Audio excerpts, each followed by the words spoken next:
رب العالمين وصلى الله تعالى على خير خلقه سيدنا محمد وآله وصحبه وبارك وسلم أجمعين اما بعد۔ سابقہ درس میں ہم باب الاستئذان زجاجۃ المصابیح جلد نمبر 4 کے باب الاستئذان کو مکمل کیے تھے، اور اب آج ایک نیا باب المصافحۃ والمعانقۃ والتقبیل کے عنوان سے شروع ہو رہا ہے۔ مصافحہ کہتے ہیں ہاتھ ملانے کو، ہتھیلی سے ہتھیلی ملا کر ایک دوسرے کے ہاتھ ملانے کو مصافحہ کہتے ہیں۔ معانقہ کے معنی ہے گردن سے گردن ملانا، یعنی بغل گیر ہونا، گلے ملنا، اور التقبیل کے معنی ہے بوسہ لینا۔ تو کسی کی ملاقات کے وقت پر مصافحہ کرنا یہ سلام کی سنت ہے، سلام کے متعلق ایک سنت ہے۔ اب بعض حضرات اس کو یہ بتاتے ہیں کہ مصافحہ خود ایک سنت ہے،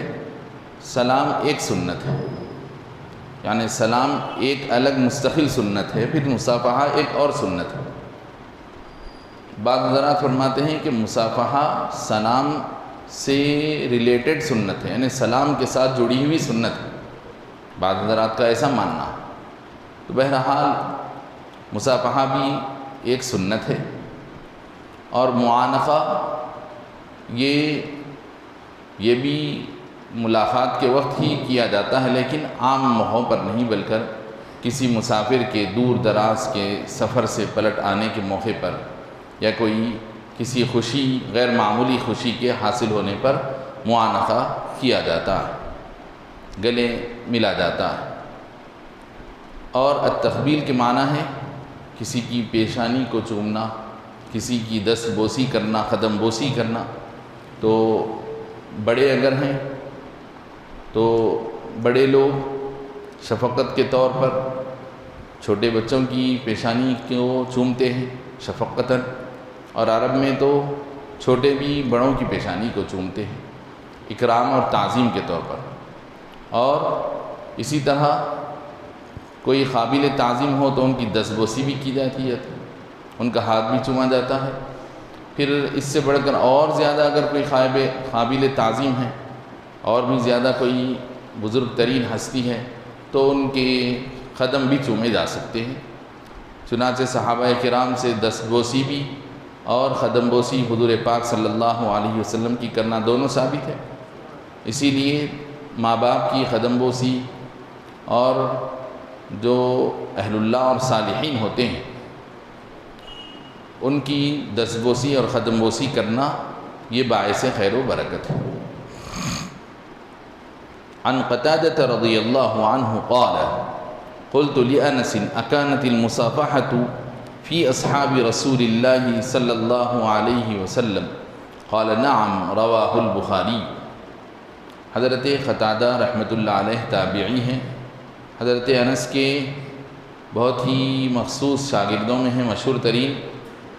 تابعین میں ہیں، حضرت انس کے بہت ہی مشہور ترین شاگردوں میں اور تابعین میں۔ کہتے ہیں کہ میں نے حضرت سیدنا انس رضی اللہ عنہ سے پوچھا، سوال کیا،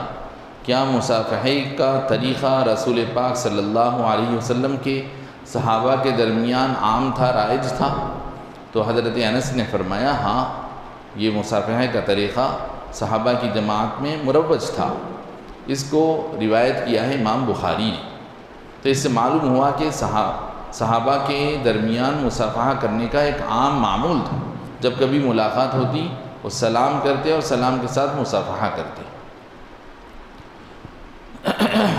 وعن انس رضی اللہ عنہ قال قال رجل یا رسول اللہ الرجل منا یلقى اخاه او صدیقه اینحنی له قال لا قال افیلتزمه ویقبله قال لا قال افیأخذ بیده ویصافحه قال نعم رواہ الترمذی۔ سیدنا انس رضی اللہ عنہ اس حدیث کے راوی ہیں، کہتے ہیں کہ ایک صحابی، ایک شخص نے رسول پاک صلی اللہ علیہ وسلم کی خدمت میں حاضر ہو کر عرض کیا، یا رسول اللہ، کہ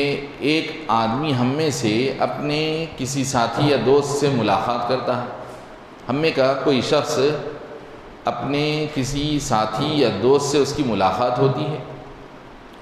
تو کیا وہ اس کے لیے جھکنا چاہیے ملاقات کے وقت پر اس کو اپنی کمر کو جھکا کر ملنا چاہیے؟ قال لا، حضور نے فرمایا نہیں، کہ ملاقات کے وقت نہیں جھکنا چاہیے۔ قال، تو پھر وہ صاحب نے کہا، تو کیا وہ اس کو اپنے سینے سے چمٹا لے سکتا ہے، گلے مل سکتا ہے اور اس کا بوسہ لے سکتا ہے، کہ 10 بوسی ہاتھ پر یا پیشانی پر اس کو بوسہ لیا جا سکتا ہے؟ تو حضور نے فرمایا کہ نہیں۔ پھر وہ صاحب کہنے لگے، افیأخذ بیدہ، تو کیا وہ اس کا ہاتھ پکڑ کر ہاتھ میں ہاتھ دے کر مصافحہ کرنا چاہیے؟ تو حضور نے فرمایا ہاں۔ اس کو روایت کیا ہے امام ترمذی نے۔ وقال الطحاوی فی شرح معانی الآثار فذهب قوم إلى هذا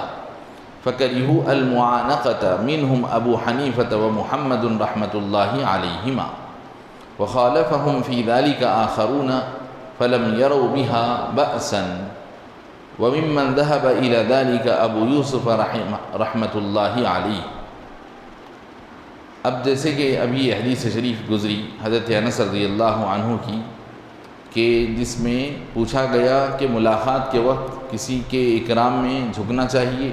تو حضور نے فرمایا نہیں۔ اسی طرح کیا کسی کے ملاقات کے موقع پر اس سے گلے ملنا اور اس کی دستبوسی یا پیشانی پر بوسہ لینا، تو حضور نے اس کی بھی اجازت نہیں دی، البتہ مصافحے کی اجازت دی۔ اس حدیث سے تو معلوم یہ ہو رہا ہے کہ گلے ملنے کی بھی اجازت نہیں ہے، نہ جھکنے کی اجازت ہے۔ تو اب اس سلسلے میں محدثین کرام اور فقہاء کرام اس حدیث کی روشنی میں فرماتے ہیں کہ امام طحاوی تو فقہ حنفی کے امام ہیں، بڑے محدث بھی ہیں، ان کی ایک مشہور زمانہ کتاب ہے شرح معانی الآثار۔ وہ لکھتے ہیں اپنی کتاب میں، چنانچہ اس حدیث کے مطابق بعض علماء کا مذہب ہے، یعنی ان کے حساب سے گلے ملنا درست نہیں، بوسہ لینا جائز نہیں۔ چنانچہ امام اعظم ابو حنیفہ رحمۃ اللہ علیہ اور امام محمد رحمۃ اللہ علیہ گلے ملنے کو ناپسند کرتے تھے، گلے ملنے کی اجازت نہیں دیتے تھے، جبکہ دوسرے بعض علماء ہیں جو ان کی رائے کے مخالف رائے رکھتے تھے، یعنی جو علماء گلے ملنے کی اجازت نہیں دیتے تھے، گلے ملنا ان کے پاس ناپسند اور مکروہ ہے، تو اس کے مقابل میں دوسرے وہ علماء ہیں جن کے پاس گلے ملنے کی اجازت ہے، چنانچہ گلے ملنے میں ان کے پاس کوئی حرج نہیں ہے، کوئی گناہ کی بات نہیں ہے، بلکہ گلے ملنا جائز اور درست ہے۔ اور ان علماء میں حضرت امام ابو یوسف رحمۃ اللہ علیہ، احناف میں سے امام ابو یوسف رحمۃ اللہ علیہ کے پاس گلے ملنے میں کوئی قباحت اور حرج نہیں۔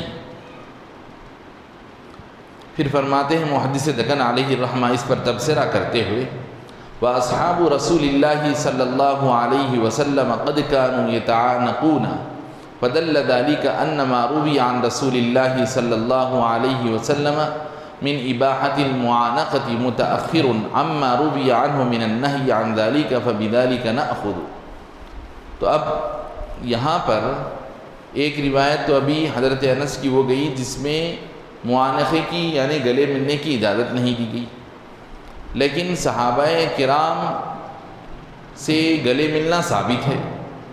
تو ایک طرف حضور کی حدیث یہ ہے کہ گلے ملنا نہیں چاہیے، دوسری جانب صحابہ کا عمل یہ ہے کہ صحابہ گلے ملا کرتے، تو اگر حضور کی یہ حدیث ثابت ہوتی تو پھر صحابہ گلے نہیں ملتے۔ تو اس سے معلوم یہ ہوا کہ حضور جو گلے ملنے سے منع کیے تھے وہ بات پہلے کی تھی، ابتدائے زمانہ اسلام میں حضور نے اس سے منع کیا ہوگا، اور بعد میں حضور اس کی اجازت دیے ہوں گے، تبھی تو صحابہ کرام اس طریقے پر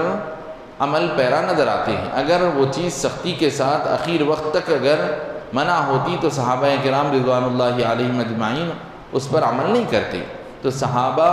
حدیث اور سنت کے اور حضور کے ارشاد کے عمل کرنے والے سب سے بڑھ کر صحابہ ہیں۔ حضور کے ارشاد کی تعمیل صحابہ سے بڑھ کر کون اور کر سکتا ہے؟ تو لہذا جب صحابہ معانقہ کر رہے ہیں تو مطلب یہ ہوا کہ معانقہ کرنا یعنی گلے ملنے کی اجازت والی جو حدیث ہے یہ بعد والی ہے، اور جو حدیث میں اس سے روکا گیا ہے وہ پہلے کی یعنی پرانی ہے، منسوخ ہے، وہ حکم منسوخ ہے۔ چنانچہ امام محمد رحمۃ اللہ علیہ امام طحاوی رحمۃ اللہ علیہ فرماتے ہیں اسی لیے ہم اس سلسلے میں حضرت امام ابو یوسف کا جو قول ہے کہ گلے ملنے کی اجازت ہے اسی کو ہم اختیار کرتے ہیں، لہذا گلے ملنا جائز ہے۔ اب رہی بات امام اعظم ابو حنیفہ رحمۃ اللہ علیہ نے جو گلے ملنے سے منع کیا ہے اس کی جو کراہت منقول ہے تو اس کا مطلب بعض علماء نے یہ بتلایا، یعنی امام اعظم بھی گلے ملنے سے جو منع کیے ہیں وہ ایسی حالت میں کہ دو گلے ملنے والے آنگ پر ان کے کوئی کپڑا یا چادر یا بنین وغیرہ نہ ہو، بغیر کسی کپڑے کے براہ راست جسم سے جسم لگا کر ملتے ہیں تو یہ منع، ورنہ ملنے کی اجازت ہے، یہ مطلب ہے اس کا۔ وعن امامۃ رضی اللہ عنہ ان رسول اللہ صلی اللہ علیہ وسلم قال تمام عیادۃ المریض ان یضع احدکم یدہ علی جبہتہ او علی یدہ فیسألہ کیف ہوا وتمام تحیاتکم بینکم المصافحۃ رواہ احمد والترمذی۔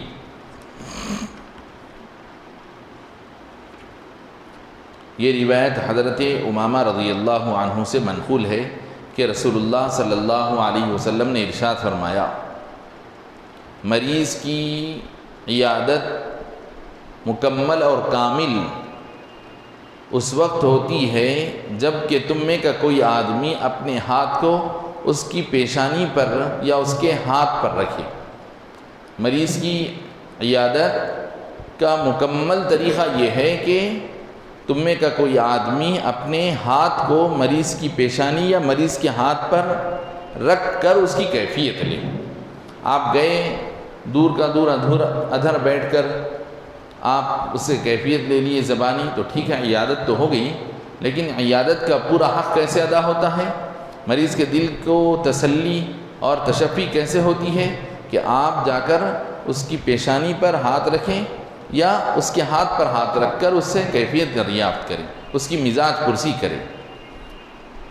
اور تمہارے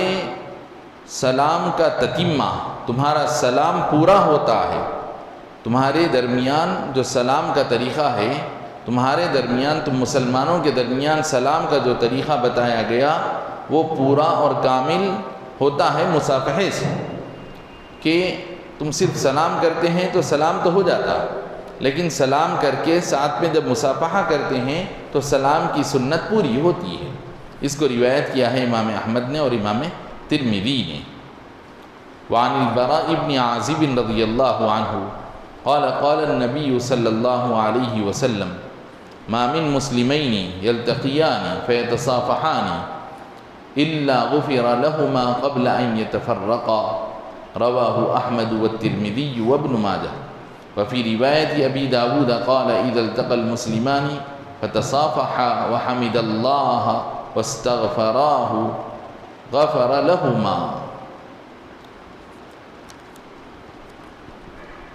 حضرت براء بن عازب رضی اللہ عنہ روایت کرتے ہیں کہ نبی پاک صلی اللہ علیہ وسلم نے ارشاد فرمایا جو کوئی دو مسلمان آپس میں ملاقات کریں تو ایک دوسرے سے مصافحہ کریں۔ جو کوئی بھی دو مسلمان اپنی ملاقات کے موقع پر ایک دوسرے سے مصافحہ کرتے ہیں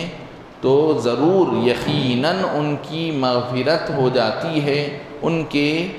جدا ہونے سے پہلے۔ ان دونوں کے مل کر ابھی جدا بھی نہیں ہوتے ہیں، اس سے پہلے دونوں کی مغفرت ہو جاتی ہے، اللہ تعالیٰ ان کے گناہ صغیرہ کو معاف کر دیتا ہے، گناہ صغیرہ معاف ہوتے ہیں۔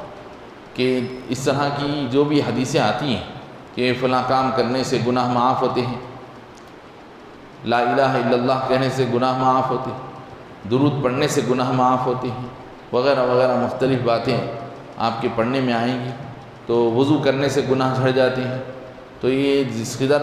باتیں آتی ہیں حدیثوں میں فلاں کام کرنے سے گناہ معاف ہوتے ہیں، تو اس سے مراد گناہ صغیرہ ہوتے ہیں۔ گناہ کبیرہ اگر وہ حقوق العباد سے متعلق ہے، کسی کے حقوق کا معاملہ ہے، کسی کی جائیداد کا، کسی کو ستانے کا، تکلیف دینے کا، کسی کا کوئی حق چھین لینے کا، تو پھر جب تک کہ وہ بندہ آپ کو معاف نہیں کرے گا، اللہ بھی معاف نہیں کرے گا۔ البتہ حقوق اللہ اگر ہیں، گناہ کبیرہ اللہ کے حق سے متعلق ہیں، تو بندے کی سچی توبہ اور اس کے دوبارہ اس گناہ کو نہ کرنے سے متعلق پختہ عزم کے ساتھ اللہ کا فضل ہو تو معاف ہو جاتے ہیں، لیکن سچی توبہ کے بغیر وہ معاف نہیں ہوتے۔ اور اب رہے گناہ صغیرہ، یعنی بندہ اتفاق سے ایک نماز پڑھنے کے بعد دوسری نماز کے درمیان کوئی گناہ ہو گیا، تو حدیث میں آتا ہے کہ ایک نماز کے بعد دوسری نماز جو ہے پچھلے گناہوں کا کفارہ ہو جاتی ہے۔ ایک جمعہ سے لے کر دوسرے جمعہ کے درمیان کا کفارہ ہو جاتا ہے اگلا جمعہ، رمضان سے لے کر رمضان کے درمیانوں کے گناہوں کا کفارہ، یہ سب گناہ صغیرہ۔ اس کو روایت کیا ہے امام احمد، امام ترمذی اور امام ابن ماجہ نے۔ اور یہی حدیث اسی مضمون والی اس طرح کی ایک اور حدیث امام ابو داؤد نے اپنی سنن میں روایت کی ہے کہ اس کے اندر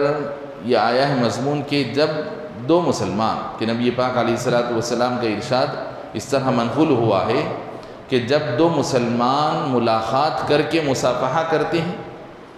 اور مصافحے کے وقت اللہ کی حمد پڑھتے ہیں، الحمدللہ کہتے ہیں،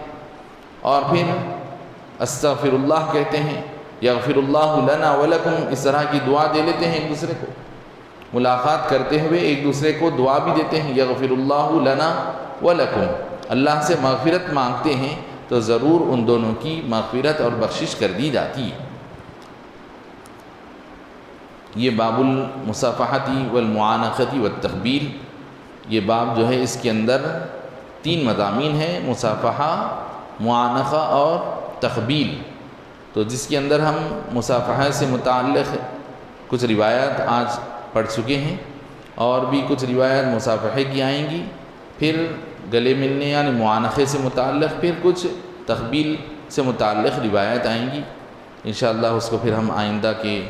درس میں جاری رکھیں گے۔ کچھ فقہی احکام آپ حضرات کے گوشہ گزار کر کے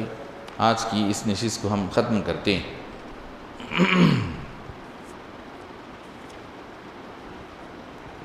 گزشتہ کے درس میں یہ بات سمجھائی گئی تھی کہ بعض وہ صورتیں ہیں جس میں آدمی کی طہارت بالکل ٹوٹ کر اس پر غسل فرض ہو جاتا، جنابت کی حالت اس پر طاری ہو جاتی، اور اب وہ نماز پڑھنے کے بالکل قابل نہیں رہتا، حتیٰ کہ مسجد میں داخل بھی نہیں ہو سکتا، اس حالت میں قرآن کو پکڑ اور چھو تک نہیں سکتا، تو اس کو کہتے ہیں حالت جنابت، یعنی غسل کا ٹوٹ جانا یا غسل کا فرض ہو جانا اس کو کہتے ہیں۔ تو کچھ موقع ایسے ہیں کہ ان موقعوں پر غسل کرنا فرض ہو جاتا، ایسے ہی کچھ موقع ہیں کہ ان موقعوں پر غسل کرنا سنت ہے، فرض نہیں ہے، سنت ہے۔ تو بتائے تھے کہ 4 موقع ہیں، نماز جمعہ کے لیے غسل کرنا، عیدین کی نماز کے لیے غسل کرنا، اور احرام باندھنے کے موقع پر حاجی یا عمرے کے والے کے لیے۔ اسی طرح میدان عرفات میں عرفہ کے دن سورج سر پر سے ڈھل جانے کے بعد خاص طور پر حاجیوں کے لیے غسل کرنا سنت ہے، بتائیں۔ میدان عرفات میں جو حاجی ہیں ان کے لیے، اب مابقی غیر حجاج کے لیے کوئی اتنا لزوم نہیں۔ اب اس کے بعد بتا رہے ہیں وَيُنْدَبُ الْاغْتِسَالُ فِي 16 شَيْئًا لمن اسلم طاہرا ولمن بلغ بالسن ولمن افاق من جنون وعند حجامة وغسل میت وفي ليلة براءة وليلة القدر اذا رآها ولدخول مدینة النبي صلی اللہ علیہ وسلم وللوقوف بمزدلفة غداة يوم النحر وعند دخول مكة ولطواف الزيارة ولصلاة كسوف واستسقاء وفزع وظلمة وريح شديدة۔ تو ایک تو غسل فرض ہوا، دوسرے وہ جو سنت مؤکدہ یعنی اس کی اہمیت زیادہ، تیسرے وہ جو مستحب ہے، یعنی شریعت میں ان موقعوں پر غسل کر لینا پسندیدہ، لیکن وہ کوئی باضابطہ سنت نہیں، یعنی حضور کی ہمیشہ کی پابندی والی سنت نہیں، لیکن شریعت میں ان موقعوں پر غسل کرنا پسند کیا گیا ہے۔ تو وہ بتا رہے ہیں کہ 16 موقعوں پر غسل کرنا مستحب ہے۔ نمبر 1، وہ آدمی جو اسلام قبول کیا اور پہلے سے وہ پاک صاف تھا۔ اب اسلام قبول کرنے والا جو اسلام میں کنورٹ ہو رہا ہے، کسی دوسرے مذہب سے اسلام میں کنورٹ ہو رہا ہے، تو ظاہر ہے یا تو وہ پہلے سے کوئی ناپاکی کی حالت میں تھا ہوگا، یعنی اس کو پاکی لینے کی ضرورت تھی، پہلے سے وہ شرعی اعتبار سے، ہمارے مذہب کے اعتبار سے ناپاک حالت میں ہو، یا پھر ہمارے مذہب کے حساب سے بھی انہیں بالکل پاک صاف تھا، جیسے کہ اتفاق سے وہ بعض غیر مسلم ہر روز ہی نہا لیتے ہیں، صبح اٹھتے ہی نہاتے ہیں۔ تو اب اگر ایسا کوئی شخص ہے جو بالکل صاف پانی سے، پاک صاف پانی سے وہ پانی نہایا ہوا ہے اور دن بھی زیادہ نہیں گزرا، کہیں وہ پیشاب وغیرہ بھی نہیں کیا، پھر بھی اب کھڑے ہو کر پیشاب کر لیا وغیرہ، وہ تو بول سکتے ہیں کہ چھینٹے اچھل گیا وغیرہ، ویسا بھی نہیں، بالکل پاک صاف گھر سے نکلا ہے پاک صاف کپڑوں کے ساتھ، تو آدمی پاک صاف ہی ہے۔ تو اب یہ جو غیر مسلم ہے جو پانی نہا کے دھو کے نکلا ہے، بالکل وہ خود پاک صاف ہے، اور ایک وہ ہے جس کو جنابت کے غسل کی ضرورت تھی، مثلا یہ کہ احتلام ہو گیا، لیکن مگر وہ چونکہ اب ان کے پاس ایسی کوئی تعلیمات نہیں ہے، ویسے ہی پھر رہا ہے، یعنی ان کے پاس احتلام بھی پیشاب کرنے کے برابر کے حساب میں وہ جا رہے ہیں، پھر رہے ہیں، بازار میں جا رہے ہیں، آفس کو جا رہے ہیں، اسی انداز میں وہ پھر رہا ہے۔ تو اب یہ آدمی اس انداز کا ہے کہ اس پر شرعی اعتبار سے غسل فرض ہے، تو اب اگر وہ اسلام قبول کرے گا تو اس کو شریعت بولے گی کہ تم کو غسل کرنا فرض ہے، کیونکہ اسلام قبول کرنے سے پہلے ہی تمہارے لیے ایک ایسی صورتحال پیش آئی تھی جس کی وجہ سے شریعت میں غسل فرض ہوتا ہے، تو لہذا ایسے غیر مسلم کو غسل کرنا کے لیے لازماً حکم دیا جائے گا۔ لیکن اگر ایک غیر مسلم پاک صاف حالت میں گھر سے نکلا اور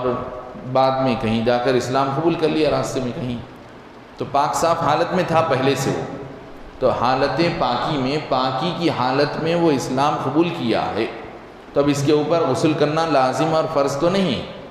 لیکن پھر بھی مستحب ہے کہ وہ اسلام قبول کرنے کے بعد ایک مرتبہ غسل کر لے، ورنہ یوں بھی وہ اسلام قبول کرتے ہی جہاں بھی ہے اسپاٹ پہ ہی اگر نماز پڑھنا چاہے پڑھ سکتا، اگر اس کے کپڑے صاف ہیں، جسم تو پاک ہی ہے، لیکن بہتر یہ ہے کہ ذرا گھر کو چلا جائے، ایک مرتبہ جا کر غسل کر لے اور کپڑے بدل لے کر پھر سے نماز پڑھ لے۔ وَلِمَنْ بَلَغَ بِالسِّنِّ، اس کے بعد اور ایک مسئلہ بتا رہے ہیں، ایسے ہی کہ وہ لڑکا یا لڑکی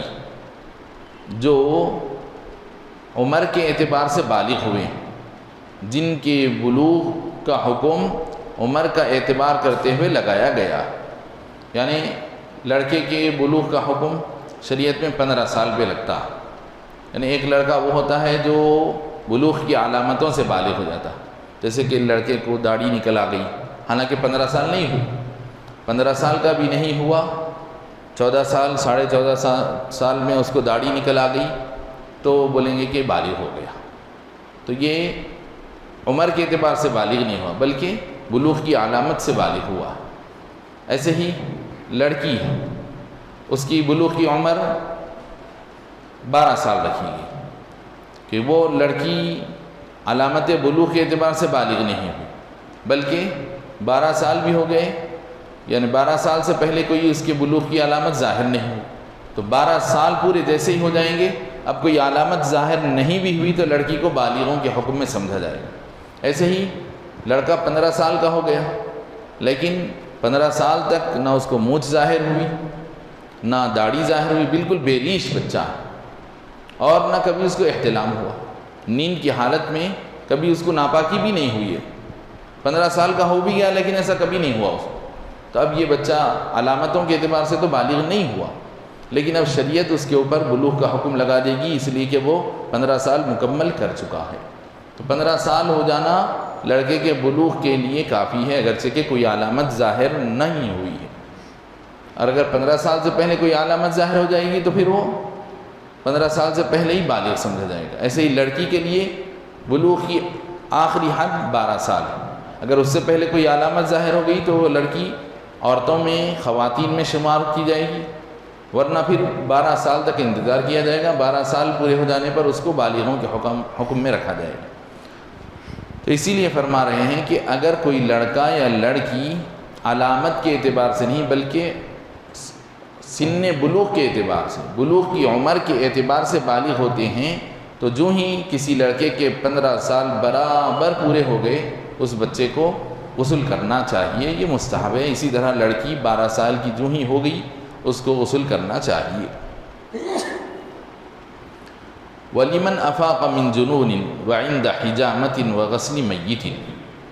پھر اس کے بعد بتا رہے ہیں اور اس شخص کے لیے بھی غسل کرنا مستحب اور سنت ہے، مستحب ہے، پسندیدہ، جو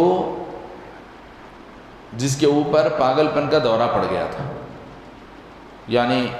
اس کی حالت ایسی رہتی ہے کہ ایک آدھ دن کے لیے جنون طاری ہو جاتا، ایک دم وہ پاگل جیسا ہو جاتا، پھر ایک آدھ دن وہ کیفیت رہ کے پھر نارمل ہو جاتا، یا کچھ گھنٹوں کے لیے کیفیت طاری ہوتی ہے۔ تو بتا رہے ہیں جو آدمی کے اوپر جنون کا دورہ پڑتا، کچھ دن یا کچھ گھنٹے رہنے کے بعد پھر وہ بحال ہوتا، تو بحال ہو جانے کے بعد اس کو غسل کرنا مستحب ہے، اس لیے کہ ہو سکتا ہے کہ اس کے جنون کے دورے کی جو حالت دورانیہ رہا، حالت جنون کا جو ڈیوریشن رہا، کیونکہ اس کو تو کوئی چیز کا احساس نہیں رہتا، اب اس دوران وہ سویا ہوگا، سونے کے بعد نیند لگی ہوگی، تو نیند کی حالت میں کیونکہ آدمی کو احتلام ہوتا ہے، تو ہو سکتا ہے کہ اس کو احتلام ہوا ہوگا اور اس کو پتہ بھی نہیں چلا ہوگا، ایسے ہی 2-4 دن گزر گئے ہوں گے۔ تو بتا رہے ہیں اس لیے مستحب ہے کہ اس کو غسل کر لینا چاہیے، چونکہ پاگل کے اوپر، پاگل اور نابالغ بچوں کے لیے شریعت کے احکام ان پر نافذ نہیں ہوتے ہیں، تو اسی لیے یہ چونکہ پاگل تھا، جنون کی حالت تھی، اس لیے اس کے اوپر کوئی احکام نافذ نہیں ہو رہے تھے، لیکن مگر جیسے ہی جنون سے افاقی کی حالت میں آیا تو اس کو غسل کر لینا مستحب ہے۔ اگر کوئی اس کے اوپر کوئی علامت ناپاکی کی نظر نہ آ رہی ہے، یوں ہی غسل کر لینا چاہتا ہے تو مستحب ہے، لیکن باضابطہ جنون ختم ہونے کے بعد اس کو کچھ دکھ رہا ہے کپڑوں پر یا اپنے جسم پر، ایسی کیفیت دکھ رہی ہے، اب تو اس کے لیے غسل کرنا فرض ہو جاتا ہے۔ اسی طرح اگر کوئی آدمی پچنا لگایا، پچنا جس کو آج کل کپنگ کہتے ہیں، گردن کے پاس لگاتے ہیں یا کمر میں لگاتے ہیں، جسم کے اندر جو فاسد خون ہوتا ہے، جو بیکار اور ویسٹ خون ہوتا ہے، اس کو جسم کے اندر سے نکال لیا جاتا ہے۔ یہ نبی پاک صلی اللہ علیہ وسلم کی سنت ہے اور طب نبوی کا حصہ بھی، حجامہ جس کو کہتے ہیں، تو اس کے اندر ہوتا، حضور کی سنت بھی ہے کہ اس کے فوائد بھی ہیں، جسم ہلکا ہو جاتا ہے اور جسم کے اندر جو فاسد خون کی وجہ سے جو پھوڑے پھنسیاں یا جو کچھ بھی بیماریاں پیدا ہوتی ہیں، بعض لوگوں کو سر میں درد وغیرہ کی کیفیت رہتی ہے، اس طرح کے فوائد اس کے ہیں۔ تو جو آدمی پچنا لگوایا ہے، پچنا لگوانے سے غسل ٹوٹتا تو نہیں ہے، لیکن اس کے بعد غسل کر لیا جائے تو مناسب ہے، بہتر ہے، مستحب ہے۔ اسی طرح اگر کوئی آدمی میت کو، جیسے کہ میت کو دفنانے کے بعد تو عام طور پہ مسلمانوں کے ایک مسئلہ معلوم ہے، میت کو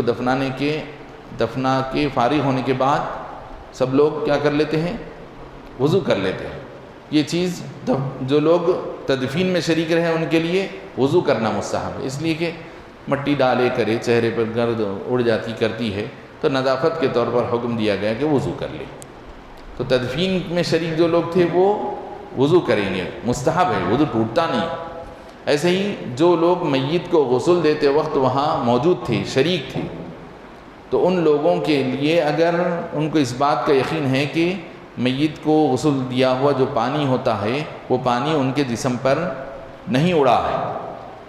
وہ پانی ناپاک ہوتا ہے، اگر وہ پانی نہیں اڑا ہے، آپ کو یقین ہے صرف پیر وغیرہ پہ اڑا ہے، پیر دھو لیے ہیں آپ تو ٹھیک کافی ہو جاتا ہے۔ لیکن اگر آپ کو یہ یقین ہے کہ پانی بہت زیادہ جسم پر ادھر ادھر اچھل گیا، کپڑوں پر پھیل گیا، تو پھر اب آپ کو غسل کرنا ضروری ہو جاتا ہے۔ لیکن کوئی آدمی کے اوپر پانی جسم کے اوپر ادھر ادھر زیادہ اڑا کرا نہیں، بلکہ بالکل نیچے کے حصے میں کہیں لگ گیا کر گیا، تو ایسے آدمی کے لیے غسل تو فرض نہیں ہوتا، لیکن پھر بھی غسل کر لینا اس کے لیے مستحب ہے، بتا رہے ہیں۔ اس کے بعد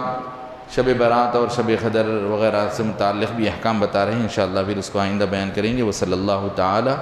علی خیر خلقہ سیدنا محمد وآلہ وصحبہ وبارک وسلم اجمعین۔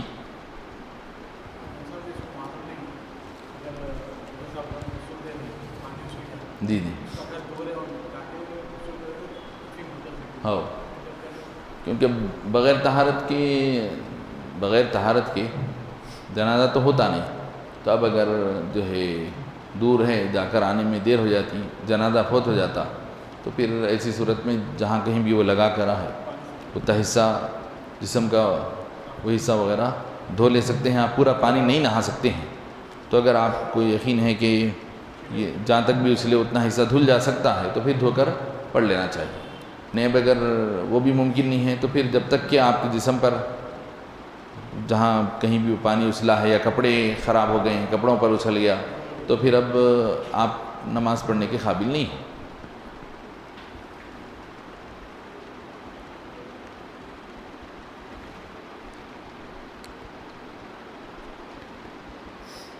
یہ اردو میں لکھ دیتے تو ٹھیک تھا تھوڑا سا، لیکن دھوئے بغیر نماز پڑھ لیے تو کیا مزید؟ اچھا جی، تو جیسا کہ آپ کو اس سے پہلے بتایا گیا تھا کہ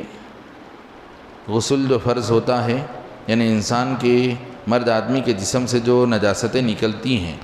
مرد آدمی کے جسم سے جو نجاستیں نکلتی ہیں وہ 4 طرح کی ہیں بتائے تھے۔ ایک تو پیشاب ہے، دوسرے مذی ہے، تیسرے ودی ہے، اور چوتھے منی ہے بتائے تھے۔ تو 4 میں سے صرف ایک منی ایسی چیز ہے جس سے غسل فرض ہوتا ہے، منی کے نکلنے پر غسل ٹوٹتا ہے، غسل کرنا فرض ہوتا ہے۔ لیکن ماں باقی 3 چیزیں، پیشاب، مذی اور ودی، یہ 3 چیزیں ایسی ہے اس کے نکلنے سے غسل تو فرض نہیں ہوتا۔ تو اب یہ مسئلہ یہ ہے کہ مذی نکلی لیکن کپڑے کا حصہ دھوئے بغیر نماز پڑھ لیے تو کیا حکم ہے؟ تو اس کا حکم ایسے ہی ہے جیسے کہ کوئی نجاست لگ گئی کپڑے پر، جیسے کہ پیشاب کا ایک خطرہ کپڑے پر لگ گیا، پیشاب کا خطرہ اگر کپڑے پر لگ گیا تو جیسے کہ اس کا حکم بتایا گیا کہ اگر وہ یہ ہتھیلی کا جو گڑا ہے، جیسے کہ پرانے زمانے کے بڑے سکے ہوتے تھے، بڑا سکہ درہم، پرانے زمانے میں جو درہم ہوتا تھا، بڑے جو پرانے زمانے کے بڑے سکے جو ہوتے ہیں، تو وہ بڑے سکے کے بقدر اگر وہ پھیل گئی ہے تو پھر اس کا دھونا ضروری ہوگا، اتنی اگر پھیلی ہے تو دھونا ضروری ہوگا، دھوئے بغیر نماز درست نہیں ہوگی۔ اور نہیں اگر اس سے کم ہے، یہ جو ہمارا ہتھیلی کا جو گول گڑا ہے، ہتھیلی کے اندر کا یہ جو گول حصہ ہے، اس سے کم تھوڑی سی لگ گئی ہے تو دھو لینا چاہیے اگر ممکن ہے، آپ کے لیے صورت ہے، حمام ہے وغیرہ، ایسا کوئی صورت اویلیبل ہے جہاں بھی آپ ہیں، آفس میں ہیں، گھر میں ہیں، جس مقام پر بھی ہیں، نماز سے پہلے آپ کے لیے ایسی پاسبلٹی ہے تو آپ اس کو دھو کر ہی پڑھ لینا چاہیے، اگرچہ کہ کیونکہ وہ 1 درہم سے کم ہے تو اس لیے بغیر دھوئے کے بھی پڑھنا تو جائز ہے، کیونکہ کپڑا پورا ناپا کب ہوگا؟ جب 1 درہم کے برابر ہو جائے یا اس سے زیادہ ہو جائے تو اب آپ نماز پڑھنے کے بالکل وہ کپڑا قابل نہیں رہتا۔ تو اس لیے آپ کے لیے صورت یہ رہے گی کہ آپ اگر وہ 1 درہم سے کم ہے تو آپ اس کو دھوئے بغیر بھی پڑھ سکتے ہیں، لیکن پھر بھی دھونے کی کوئی ممکن صورت ہے تو دیکھ لیں،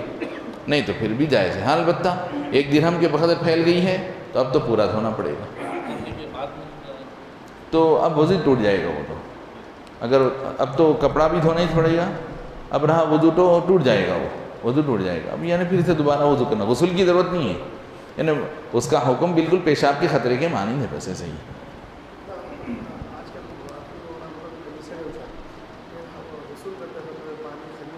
جی ہاں ہاں جی جی. تو اسی لیے شریعت میں کیا حکم دیا گیا کہ جو غسل کا جو طریقہ بتایا گیا، اب جیسے کہ آدمی فوری حمام میں داخل ہوتے ہی پہلے جسم پہ سے پانی ڈالنا شروع کریں گا، تو اب جسم پہ کہاں نجاست ہے، کہاں گندگی ہے، ہاتھ پہ ہے، ہاتھ ہلنے میں پانی اچھل کے آپ کی بکیٹ وغیرہ میں گر جاتا. تو اس لیے شریعت میں غسل کا جو طریقہ بتایا گیا کہ پہلے حمام میں جاتے ہی پہلے فوری آپ جسم پر سے سر پر سے پانی نہ ڈالیں، بلکہ سب سے پہلے حکم یہ دیا گیا کہ پہلے شرمگاہ کو دھو لیں. شرمگاہ کو دھو لیں. شرمگاہ کے علاوہ پھر جسم پر جہاں کہیں بھی نجاست، جسم پر کہیں بھی اگر نجاست ہے، گھٹنے کے پاس ہے، پنڈلی کنے ہے، یہاں کہیں ہے، تو کہیں بھی ہے تو وہ نجاست آپ دھل گئی ایک مرتبہ، تب آپ کے دہن میں اب ذرا بھی ڈاؤٹ باقی نہیں رہے گا.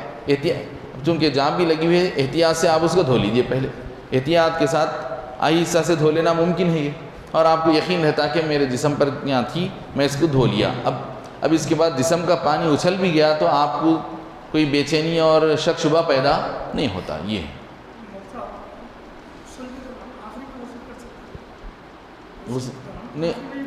وضو تو پہلے کر لینا ہے نا. نہیں پہلے کر لینا. اب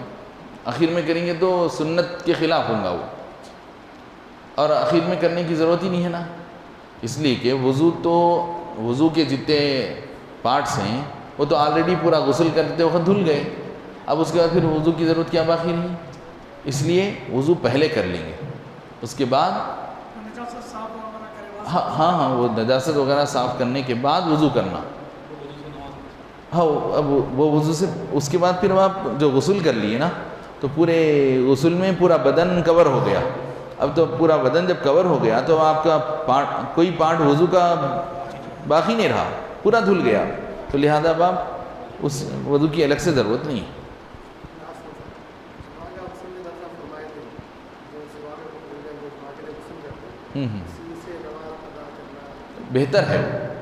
بہتر یہ ہے کہ جس غسل سے ہم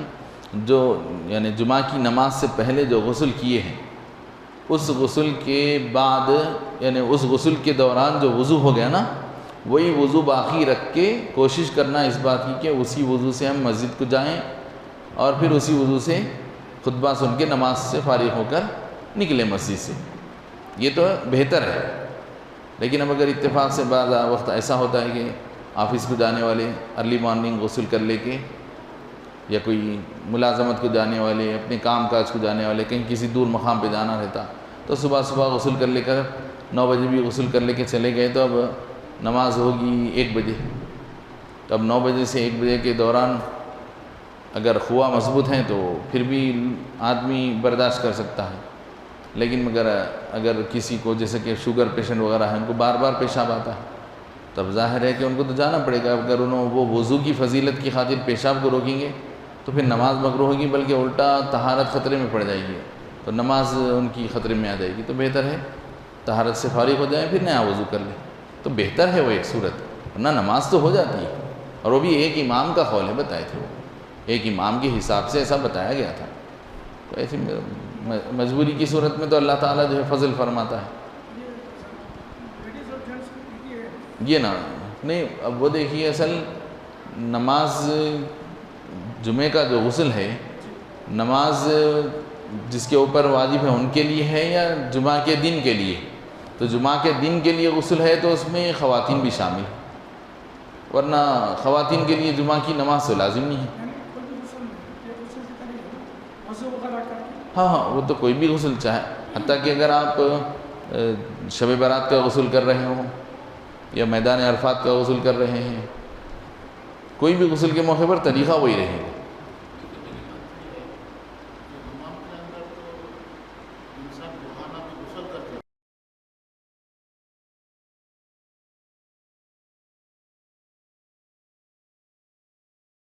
اس کے پاس جو کپڑا ہے وہ ایک ہی کپڑا آن کے بدن سے گیا تھا سفر میں، کپڑا ناپاک ہو گیا، اب وہی کپڑے کو انہیں دھو کر